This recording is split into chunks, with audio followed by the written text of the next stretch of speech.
अस्सलामुअलैकुम स्टूडेंट्स। आज की वीडियो के अंदर हमने मैथ 501 के फाइनल टर्म के करंट पेपर्स को डिस्कस करना है।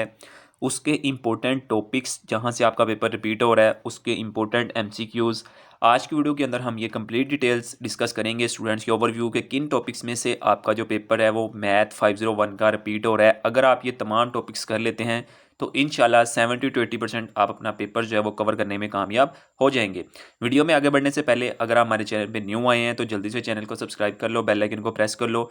इंशाल्लाह विजय यूनिवर्सिटी की तमाम बुक्स के करंट पेपर आपको इसी चैनल पे देखने को मिलेंगे। साथ ही इस वीडियो के डिस्क्रिप्शन में हमारा व्हाट्सअप का ग्रुप और व्हाट्सअप चैनल है, दोनों को फॉलो कर ले। वहाँ पे विजय यूनिवर्सिटी की तमाम अप टू डेट्स और तमाम जो करंट पेपर्स के मतलब कोई भी इन्फॉर्मेशन होती है बर वक्त स्टूडेंट्स के साथ मैं शेयर करता रहता हूँ। हम वीडियो में आगे बढ़ते हैं। आगे बढ़ने से पहले आपने ये तमाम टॉपिक अच्छे तरीके से कर लेने हैं। इंशाल्लाह आपके भी पेपर इन्हीं टॉपिक्स में से जो है वो कवर हो जाएगा। उसके बाद कुछ स्टूडेंट्स मुझे ये फोर्स करते हैं कि सर इस तरह की फाइल्स हमें कहाँ से देखने को मिलेंगी। फर्स्ट ऑफ ऑल अगर आपको कहीं से भी मिल जाए तो well and good, free of cost. लेकिन जिन लोगों ने स्ट्रगल की होती है, मेहनत की होती है, अगर आप उनसे लेना चाहते हैं तो आप एजुकेशन सेंटर के साथ कॉन्टैक्ट कर सकते हैं।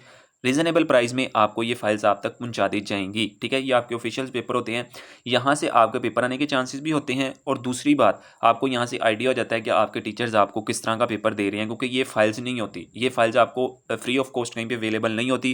क्योंकि ये जो लोग मेहनत करके लेकर आते हैं वो आपको फ्री ऑफ कॉस्ट कभी भी प्रोवाइड नहीं करते। दूसरी फाइल्स आपको डिफरेंट ग्रुप्स के अंदर डिफरेंट चैनल्स के ऊपर देखने को मिल जाती हैं, बट इस तरह की फाइल्स आपको कहीं पर भी देखने को नहीं मिलेंगी। खैर ये आपकी अपनी मर्जी है, लेना चाहो तो ले सकते हो, अदरवाइज नो इशू। आपका जो हमारा मेन टॉपिक है उसके ऊपर हम चलते हैं। हमारा मेन टॉपिक है कि 501 के ओवरव्यू को डिस्कस करना है कि पेपर किस तरह का आ रहा है। वन बाय वन हम यहाँ पे चीज़ों को डिस्कस करते हैं। उसने क्या लिखा हुआ है यहाँ पे, एमसीक्यू कुछ फाइल में से थे और कुछ कंसेप्चुअल थे। ठीक है, उसके बाद सब्जेक्टिव पार्ट के अंदर उसने क्या लिखा है कि शॉर्ट में एक ऑर्थोगोनल वाला शॉर्ट क्वेश्चन था। ऑर्थोगोनल्स को आपने अच्छे तरीके से रिवाइज करके जाना है। ठीक है, ऑर्थोगोनल्स किस तरह से फाइंड किए जाते हैं, आइगोन वैल्यू किस तरह से फाइंड की जाती हैं, ये लॉन्ग और शॉर्ट दोनों के अंदर आ जाते हैं। ठीक है ना, एक बेस वाला था और इस तरह के कुछ क्वेश्चन थे। ठीक है, उसने आगे लॉन्ग क्वेश्चन को अब डिस्कस किया हुआ है कि लॉन्ग क्वेश्चन किस तरह से था। यहाँ पे देखो आइगोन वेक्टर वाला, आइगोन वैल्यू और आइगोन वेक्टर की आपने अच्छे तरीके से करके जाना है। ऑर्थोगोनल में जो टीम है वो भी सब थी। ठीक है ना, टर्म्स जो थी ऑर्थोगोनल की जितनी भी टर्म्स थी वो लॉन्ग के अंदर पूछी गई थी, बाकी उसको याद नहीं है। चलो नेक्स्ट स्टूडेंट के ओवरव्यू की तरफ चलते हैं। वो क्या बताता है कि किस तरह का जो है ना वो पेपर आ रहा था।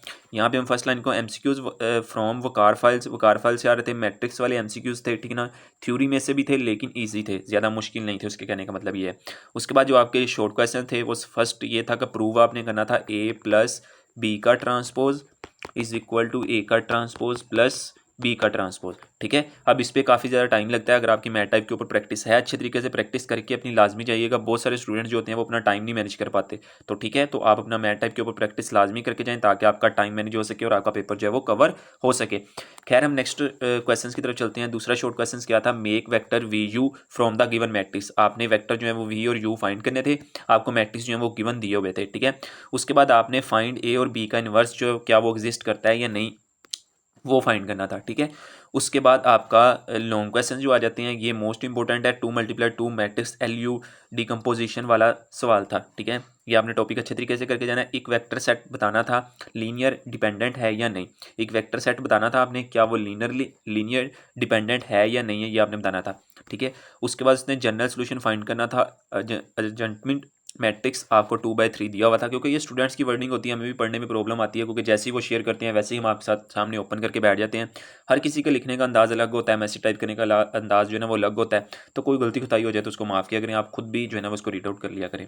ठीक है, नेक्स्ट हम यहाँ पे देखते हैं, वो कहता है कि 70% एमसीक्यूज फ्रॉम मास्टर फाइल में से थे, सम फ्रॉम हैंडआउट्स में से थे। ठीक है, अब जो लेक्चर नंबर 24 है उसके ऊपर पेज नंबर 331 उसने बताया हुआ है, वहाँ पे एक क्वेश्चन आया था 331 पे, आपने एग्जांपल देख लेनी है या कोई भी क्वेश्चन गिवन दिया हो आपने वो देख लेना है। हाँ ये ज़रूर है कि वो वैल्यूज चेंज कर सकते हैं, बट आपका क्वेश्चन जो होगा वो सेम वही होगा।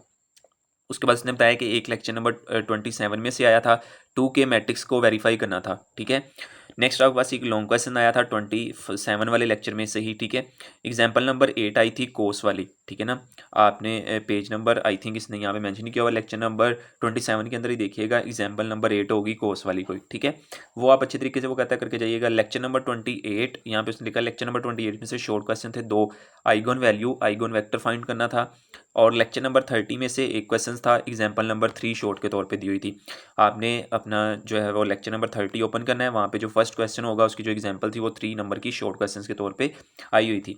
नेक्स्ट आपने ये चीज़ फाइंड करनी थी, पी का इनवर्स ए बी फाइंड करना था। नेक्स्ट आपको जो लॉन्ग क्वेश्चन एक दिया हुआ था, यहाँ पे ये चीज़ आप देख सकते हैं, उसने बताया हुआ है यहाँ पे कि लेक्चर नंबर 43 की एग्जाम्पल थी। अब यहाँ पे उसने ब्रैकेट्स के अंदर लिखा हुआ है, तो आप इसको देख लीजिएगा, वहाँ पे जो आपकी एग्जाम्पल हो उसको आप अच्छे से रीड करके जाइएगा। नेक्स्ट उसने क्या बताया कि बस इतना ही याद है, बाकी माजरत, चलो इतना सब उसने बता दिया है। नेक्स्ट स्टूडेंट्स के ओवरव्यू की तरफ चलते हैं। नेक्स्ट स्टूडेंट क्या कहता है, ये लास्ट ओवरव्यू है हमारे पास, कि यहाँ पर उसने क्या लिखा है कि एमसीक्यूज़ कहाँ से थे, एमसीक्यूज़ इजी थे, 60% फाइल में से थे और बाकी हैंडआउट्स में से थे। ठीक है, यानी कि इस सब्जेक्ट के ज़्यादातर एमसीक्यूज़ जो हैं वो फाइल में से ही आ रहे हैं, तो आपने फाइल्स लाजमी करके जानी है। ठीक है, शॉर्ट में क्रैमर रूल्स के मेथड से इन्वर्स फाइंड करना था, क्रैमर रूल्स के ज़रिए आपने इन्वर्स फाइंड करना था। आइगन वेक्टर का था, और साथ में क्या है, लीस्ट स्क्वायर जो था ना ऑर्थोगोनल से था। ठीक है, तो ये रीड आउट कर लीजिएगा, ये पूरा क्वेश्चन एक है या दो है, आई थिंक उसने एक के अंदर ही इसको कंबाइन करके लिख दिया है। ठीक है, लॉन्ग में ऑर्थोगोनल प्रूव करना था, यूनिट वेक्टर भी प्रूव करना था इनर प्रोडक्ट का। ठीक है, आपने यूनिट वेक्टर जो है वो फाइंड करना था, इनर प्रोडक्ट का लॉन्ग के अंदर ऑर्थोगोनल भी प्रूव करना था। यानी कि उसने सारा कुछ एक ही मैसेज के अंदर टाइप करके बता दिया है। हालांकि यहाँ तक एक लॉन्ग बनता है और यहाँ से यहाँ तक दूसरा लॉन्ग बनता है। ठीक है, वो कहता है बाकी मुझे याद नहीं है। चलो, ये थे आपके इंपॉर्टेंट चंद पॉइंट्स। अगर इंशाल्लाह आप इन टॉपिक्स को कर लेती हैं तो इंशाल्लाह आप इजीली अपना जो पेपर है वो कवर करने में कामयाब हो जाएंगे। और नेक्स्ट आपको किस बुक का करंट पेपर चाहिए कमेंट सेक्शन में लाजमी बता देना है। इंशाल्लाह मिलेंगे एक नई वीडियो के अंदर एक नई टॉपिक के साथ, तब तक दें मुझे इजाज़त। अगर चैनल को बिना सब्सक्राइब किए वीडियो को वॉच किया था तो चैनल को सब्सक्राइब कर लो, बेल आइकन को प्रेस कर लो। इस वीडियो के डिस्क्रिप्शन में हमारा व्हाट्सअप का ग्रुप और व्हाट्सअप चैनल है, उसको भी फॉलो कर लें। इंशाल्लाह मिलेंगे एक नई वीडियो के अंदर, तब तक दें मुझे इजाज़त। दुआओं में याद रखिएगा। अल्लाह हाफिज़।